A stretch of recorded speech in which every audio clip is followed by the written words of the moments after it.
You know, it's so easy to measure our lives in, well, wins and losses, right? Promotions, setbacks, even likes and unfollows. But what if the really important moments, the ones that truly define us, happen when we just stop keeping track? Today, we're exploring what it means to live a life beyond the scoreboard. So, let me ask you straight up. Are you keeping score in your life? It's a simple question, but really, take a second and think about it. Are you? Because the truth is, most of us are, whether we even realize it or not. I mean, you know the feeling. Someone cuts you off in traffic, and boom, suddenly you're tracking that car, just waiting for a chance to get back at them. Or at work, you're constantly aware of who gets praise and who gets overlooked. We're always running this mental tally. But what if that's not the point? What if we're missing the bigger game entirely? Okay, so to really unpack this, we're going to follow the incredible story, the rise and fall of an ancient leader named Gideon. We'll kick things off with the scorekeeping problem itself, then see how a mission for glory can get totally twisted by revenge, what happens when we start building our own monuments, and finally, what his story's score means for ours. Let's face it, our world is absolutely obsessed with winning and losing. It screams at us that our value, our worth, is measured by our victories. But a life focused only on that scoreboard, well, it can make us completely miss what truly matters. So what are we talking about exactly? Scorekeeping. It's this deep, almost automatic human tendency to measure everything. Did I benefit from that? Was I slighted? Am I winning or losing right now? It's the lens through which we view everything, our jobs, our friendships, and honestly, it's a dangerous game to play. So what's the alternative? Well, it's all about shifting the focus away from our personal victory to a much, much bigger story. And this was the central lesson a man named Gideon had to learn, right from the very beginning of his unbelievable journey. So, we meet Gideon at his absolute lowest point. I mean, his people have been oppressed for 7 long years, their harvests are stolen, their spirit is just broken. And it's right there, in that moment of total desperation, that God calls this unlikely hero for what seems like an impossible mission. The scene is just full of contrast. Gideon isn't on some glorious battlefield. He's hiding, trying to thresh wheat in a wine press just to avoid his enemies. He is acting completely out of fear. And yet an angel shows up and calls him a mighty warrior. It's amazing. God saw a potential in Gideon that Gideon absolutely could not see in himself. So Gideon steps up. He actually does it. He gathers an army, and he gets a pretty good turnout. 32,000 soldiers. That's a respectable force, right? You'd think so. But nope. God tells him the army is way too big.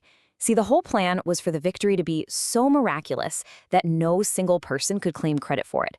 So anyone who was afraid was sent home. And just like that, 22,000 men leave. He's down to 10,000. But even that was too many. After one more test, Gideon is left with a final, almost laughable number, 300 men. 300 men to face an army of 135,000. The odds weren't just bad, they were completely impossible. And that was exactly the point. The whole victory was designed to be 100% God's. But when Gideon gives his final instructions to his tiny army, he makes this small but absolutely critical edit. The battle cry was supposed to be all about God, but instead, he makes it for the Lord and for Gideon. He just couldn't resist putting his own name on the scoreboard. And you know, this is a timeless struggle. It's not just some ancient story. Just recently, the Grammy-nominated Christian artist Forrest Frank actually refused to attend the awards ceremony. And his reason? He said he didn't want to accept a trophy for something he felt was a gift from God.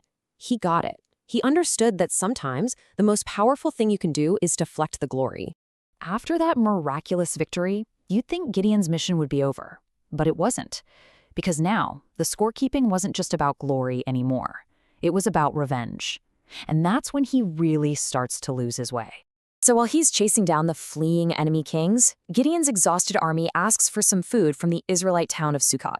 But the townspeople refuse, probably because they're afraid of retaliation. Gideon's response? It's not understanding. It's a brutal, vicious threat of torture.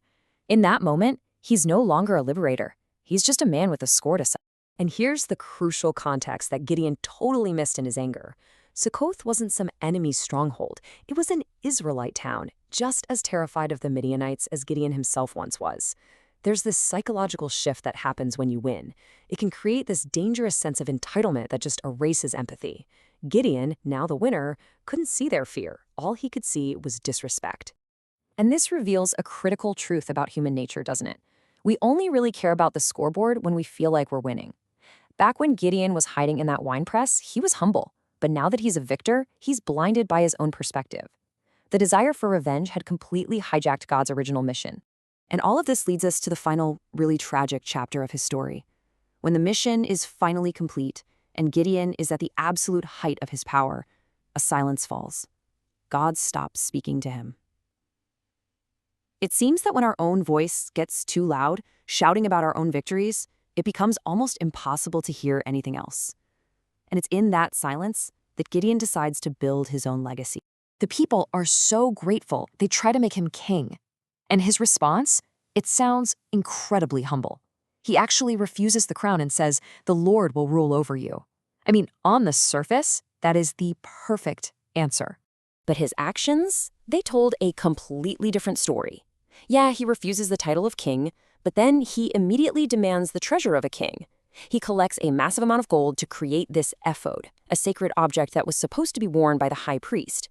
But he doesn't put it in the holy city where it belongs. No, he places it in his own hometown, basically creating a monument to himself. He didn't take the crown, but he sure did seize spiritual authority. So what do we take away from all this? Gideon's story is a tragedy, really. He starts as this humble, fearful man chosen by God for an impossible task. But with each victory, he starts keeping score, first for glory, then for revenge, until he ends up building a monument to himself, leading his family and his entire nation astray. Which brings us right back to that first question I asked. Are you keeping score in your life? Gideon's story is such a powerful warning, and it leaves us with one final really challenging question to think about. In the story that you're living right now, when it's all said and done, who gets the glory?